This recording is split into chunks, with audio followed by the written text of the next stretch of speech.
ಇಲ್ಲಿರ್ತಕ್ಕಂಥ 28 ವಿಧಾನಸಭಾ ಕ್ಷೇತ್ರಗಳ ಪೈಕಿ ಆನೇಕಲ್ ವಿಧಾನಸಭಾ ಕ್ಷೇತ್ರವನ್ನು ಹೊರತುಪಡಿಸಿ ಇನ್ನುಳಿದಂಥ BBMP ವ್ಯಾಪ್ತಿಗೆ ಒಳಪಡುವಂಥ 27 ವಿಧಾನಸಭಾ ಕ್ಷೇತ್ರಗಳಲ್ಲಿ ಗಾಂಧಿನಗರ ವಿಧಾನಸಭಾ ಕ್ಷೇತ್ರವನ್ನು ಹೊರತುಪಡಿಸಿ ಇನ್ನು 26 ವಿಧಾನಸಭಾ ಕ್ಷೇತ್ರಗಳಲ್ಲಿ ಇರ್ತಕ್ಕಂಥ 191 ವಾರ್ಡ್ಗಳಲ್ಲಿ ತ್ಯಾಜ್ಯ ವಿಲೇವಾರಿ ಕಾರ್ಯಕ್ಕೆ ಅಂತೇಳಿ ಪ್ರತಿ ತಿಂಗಳು ಖರ್ಚು ಮಾಡ್ತಾ ಇರ್ತಕ್ಕಂಥದ್ದು ಸರಾಸರಿ 15 ಲಕ್ಷ ರೂಪಾಯಿಗಳಾದರೆ 7 ವಾರ್ಡ್ಗಳನ್ನು ಒಳಗೊಂಡಿರ್ತಕ್ಕಂಥ ಗಾಂಧಿನಗರ ವಿಧಾನಸಭಾ ಕ್ಷೇತ್ರಗಳಲ್ಲಿ ಮಾತ್ರ ಪ್ರತಿಯೊಂದು ವಾರ್ಡ್ನಲ್ಲಿ ತ್ಯಾಜ್ಯ ವಿಲೇವಾರಿ ಕಾರ್ಯಕ್ಕೆ ಅಂತೇಳಿ BBMP ಖರ್ಚು ಮಾಡ್ತಾ ಇರ್ತಕ್ಕಂಥದ್ದು ಸರಾಸರಿ 37 ಲಕ್ಷ ರೂಪಾಯಿ ಅಷ್ಟು.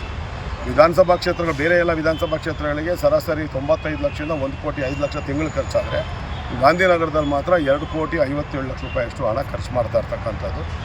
ಬೇರೆ ಯಾವುದೇ ವಿಧಾನಸಭಾ ಕ್ಷೇತ್ರಗಳಲ್ಲಿ 26 ಕ್ಷೇತ್ರಗಳಲ್ಲಿ ಇಲ್ಲದೇ ಇರ್ತಕ್ಕಂಥ ಒಂದು ಕಾನೂನು ಬಾಹಿರ ನಿಯಮವನ್ನು ಪ್ರಭಾವಗಳಿಗೆ ಒಳಗಾಗಿ ದಿನೇಶ್ ಗುಂಡೂರಾವ್ ಅವರ ಪ್ರಭಾವಗಳಿಗೆ ಒಳಗಾಗಿ 3 ಪಾಳಿಯಲ್ಲಿ ತ್ಯಾಜ್ಯ ವಿಲೇವಾರಿ ಕಾರ್ಯವನ್ನು ನಿರ್ವಹಣೆ ಮಾಡ್ತಾಯಿದ್ದೀವಿ ಅಂತೇಳಿ ಬೆಳಗ್ಗೆನೋ ಹೊತ್ತು ಎಲ್ಲ ವಾರ್ಡ್ಗಳಲ್ಲಿ ಮಾಡೋವಂಥದ್ದು. ಆದರೆ ನಮಗೆಲ್ಲೂ ಕಾಣಿಸ್ದೇ ಇರುವಂಥ ಕಂಡು ಕಾಣಿಸ್ದೇ ಇರ್ತಕ್ಕಂಥ ಮಧ್ಯಾಹ್ನದ ಪಾಳಿ, ಆಫ್ಟರ್ನೂನ್ ಶಿಫ್ಟು ಮತ್ತು ನೈಟ್ ಶಿಫ್ಟು, ರಾತ್ರಿಯ ಪಾಳಿಗಳಲ್ಲಿ ಕೂಡ ನಾವು ಕಸ ತೆಗಿತಾ ಇದ್ದೀವಿ ಅಂತೇಳಿ ಅಲ್ಲಿ ಹಣವನ್ನು ಲೂಟಿ ಮಾಡ್ತಾ ಇರ್ತಕ್ಕಂಥದ್ದು.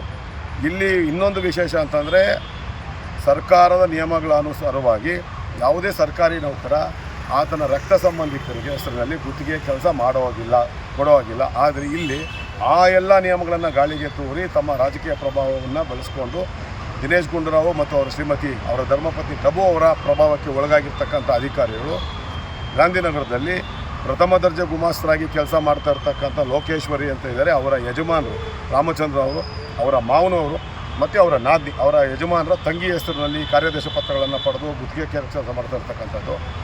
ಜೂನಿಯರ್ ಹೆಲ್ತ್ ಇನ್ಸ್ಪೆಕ್ಟರ್ ಆಗಿರ್ತಕ್ಕಂಥ ಕೃಷ್ಣ ಅವರು ಅವರ ಶ್ರೀಮತಿ ಅವರ ಹೆಸರಿನಲ್ಲಿ, ಸುನೀತಾ ಅವರ ಹೆಸರಲ್ಲಿ ಮತ್ತು ಅವರ ಬಾವುಮೈದ ಚಂದ್ರಶೇಖರ್ ಹೆಸರಲ್ಲಿ ಕಾರ್ಯಾದೇಶ ಪತ್ರಗಳನ್ನು ಪಡೆದು ಕೆಲಸ ಮಾಡ್ತಾ ಇರ್ತಕ್ಕಂಥದ್ದು. ಪೌರ ಕಾರ್ಮಿಕರ ಸೂಪರ್ವೈಸರ್ ಅಂದರೆ ಮೇಸ್ತ್ರಿಯಾಗಿ ಕೆಲಸ ಮಾಡ್ತಾ ಇರ್ತಕ್ಕಂಥ ನಾರಾಯಣ್ ಅವರು ಅವರ ಶ್ರೀಮತಿ ಐಶ್ವರ್ಯ ಹೆಸರಿನಲ್ಲಿ ಐಶ್ವರ್ಯ ಎಂಟರ್ಪ್ರೈಸಸ್ ಅನ್ನೋ ಹೆಸರಿನಲ್ಲಿ ಕಾರ್ಯಾದೇಶ ಪತ್ರಗಳನ್ನು ಪಡೆದು ನಿಯಮಾನುಸಾರ ಟೆಂಡರ್ಗಳಲ್ಲಿ ಭಾಗವಹಿಸಿ, ಟೆಂಡರ್ ಪ್ರಕ್ರಿಯೆಯಲ್ಲಿ ಭಾಗವಹಿಸಿ ಕಾರ್ಯಾದೇಶ ಪತ್ರಗಳನ್ನು ಪಡೆದಿದ್ದಂಥ ಎಲ್ಲರನ್ನೂ ಅಲ್ಲಿಂದ ಹೊಡೆದೋಡಿಸಿ ಇವರ ಪ್ರಭಾವಗಳನ್ನು ಬಳಸಿಕೊಂಡು ದಿನೇಶ್ ಗುಂಡೂರಾವ್ ಅವರ ಮೂಲಕ ನಿಯಮ ಬಾಹಿರವಾಗಿ ಇವರೇ ಅಲ್ಲಿ ತ್ಯಾಜ್ಯ ವಿಲೇವಾರಿ ಗುತ್ತಿಗೆದಾರರು ಕಾರ್ಯ ಮಾಡ್ತಾ ಇರ್ತಕ್ಕಂಥದ್ದು. ಹಾಗಾಗಿ ಇವತ್ತು ನಾನು ಲೋಕಾಯುಕ್ತದಲ್ಲಿ ADGP ಅವರಿಗೆ ಮತ್ತು SP ಲೋಕಾಯುಕ್ತರಿಗೆ ದೂರನ್ನು ಕೊಟ್ಟಿದ್ದೇನೆ. ಭ್ರಷ್ಟಾಚಾರ, ವಂಚನೆ, ಅಧಿಕಾರ ದುರುಪಯೋಗ, ನಕಲಿ ದಾಖಲೆ ತಯಾರಿಕೆ ಪ್ರಕರಣಗಳನ್ನು ದಾಖಲು ಮಾಡಿದ್ದೇನೆ.